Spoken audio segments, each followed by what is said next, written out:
E o Jamil já está aqui entre nós. Boa tarde, Jamil. Boa tarde, Adriana. Boa tarde, Fábio. Boa tarde a todos. E aí? Vamos juntos mais uma semana. Jamil, G7, a reunião do grupo mais poderoso do mundo, Brasil, um dos convidados, e numa situação de negociação delicada, porque as principais decisões nesse G7 dizem respeito a sanções, novas sanções à Rússia. E um compromisso que deve ser em relação ao combate à fome mundial pode colocar o Brasil numa situação delicada justamente nessa balança que o Brasil tenta equilibrar entre Ucrânia e Rússia? Adriana, é exatamente isso.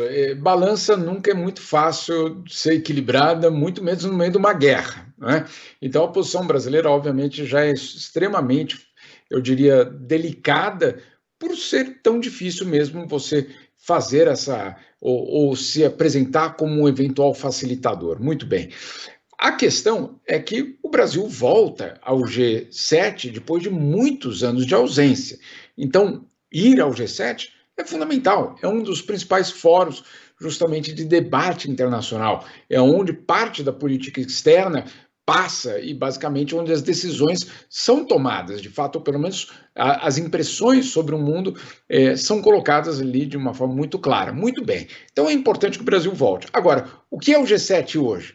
O G7 hoje é basicamente um grupo anti-Rússia. Todos dentro do G7 adotaram uma postura extremamente clara de apoio à Ucrânia e de condenação à Rússia. Mas não é só condenação.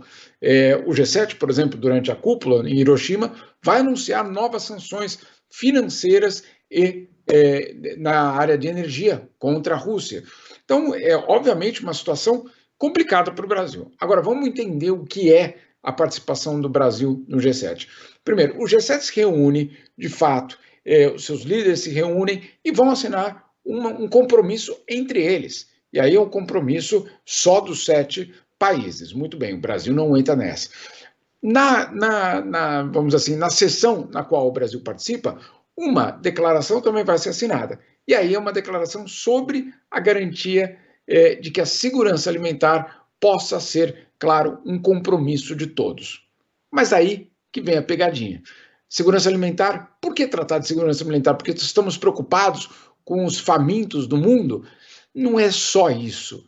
O que, claro, o G7 quer fazer é justamente usar um tema que tem tanto apelo internacional para dizer, olha, mais uma vez, é culpa da Rússia. Porque, caso contrário, se não fosse a guerra, nós não estaríamos nessa posição. Que a situação do Brasil, como é que fica? Bom, o Brasil não tem como você não assinar uma declaração de compromisso da luta contra a fome. É uma bandeira do governo brasileiro. Então, obviamente, o Brasil vai aderir a isso. Agora, a preocupação do Brasil é que isso seja eventualmente instrumentalizado para atacar a Rússia. E aí coloca o Brasil numa situação extremamente problemática se ele quer ser esse facilitador. Olha que difícil, né, Adriana? Você ser, ao mesmo tempo, facilitador, mas participar de um grupo que tem uma agenda claríssima contra uma das partes, no caso a Rússia. Então a negociação vai acontecer essa semana, antes do presidente Lula chegar a Hiroshima. Quando ele chega, basicamente, quase tudo já está fechado, e são poucos parágrafos ou palavras que ainda precisam ser negociadas, mas o fato é que o Brasil, ao participar do G7, coloca a sua própria política externa sob teste, né? O Brasil participa de uma cúpula absolutamente fundamental, mas quer manter a sua independência, a sua postura de facilitador, mantendo esse espaço com a Rússia. Não é uma equação fácil. E Jamil, Fábio, acho que essa corda bamba aí que o governo tenta se equilibrar foi uma das razões da hesitação do presidente Lula se iria participar ou não, né? Foi, e de fato, quer dizer, o Japão convidou, houve inicialmente um entusiasmo do governo brasileiro, né, mostrando, puxa, olha, voltamos a ser convidados. Propaganda em cima disso, né, claro. Claro, certamente. Mas daí logo veio a pergunta, convidados para quê? Né? E qual seria a nossa função lá? Para vocês terem uma ideia, isso faz muito tempo. Em 2006, era um G7 em Heiligendamm, que é uma cidade na Alemanha. A Merkel era anfitriã.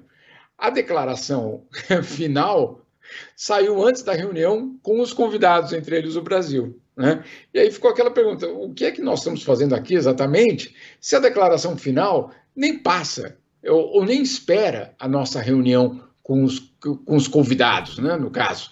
Então, a pergunta que o Brasil fazia era muito legítima. Estamos indo para chancelar alguma coisa que vocês estão fazendo e nós vamos aparecer na foto só, ou tem mais? Né? Então, obviamente, é uma situação. Agora, o que é mais interessante também dessa reunião é que ela não é só anti-Rússia, ela também é anti-China, o que também coloca o Brasil numa postura, né, delicada. Porque, olha só, os convidados, vou trazer ali o que o Japão armou. Coreia do Sul, o Japão, né, claro, o anfitrião, mas Austrália, Indonésia e Vietnã. Ou seja, todos os países, e Indonésia, perdão, e todos os países que fazem, basicamente, o contorno chinês numa tentativa que existe, que é absolutamente deliberada, de frear justamente a influência chinesa.